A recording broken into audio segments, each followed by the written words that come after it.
Israel Hamas സംഘർഷം ഗാസയെ വാസയോഗ്യമല്ലാതാക്കിയെന്ന് American president Donald Trump. Gaza മുനമ്പ് അമേരിക്ക ഏറ്റെടുക്കും, മേഖലയിൽ നിന്ന് പലസ്തീൻ ജനത ഒഴിഞ്ഞു പോകണമെന്നും ഇസ്രയേൽ പ്രധാനമന്ത്രി ബെഞ്ചമിൻ നെതന്യാഹുവിനൊപ്പം നടത്തിയ സംയുക്ത പത്രസമ്മേളനത്തിൽ ട്രംപ് പറഞ്ഞു. ഒന്നാം ഘട്ട വെടിനിർത്തൽ കരാറാണ് ഇരു നേതാക്കൾ പ്രധാനമായും ചർച്ച ചെയ്തത്.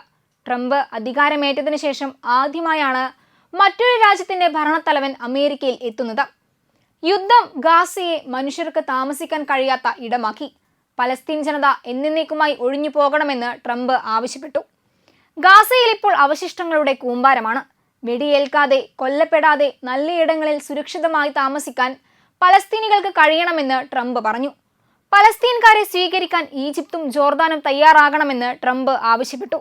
അടുത്തയാഴ്ച ജോർദാൻ രാജാവ് വൈറ്റ് ഹൗസിൽ എത്താനിരിക്കെയാണ് ട്രംപിന്റെ നിർദ്ദേശം.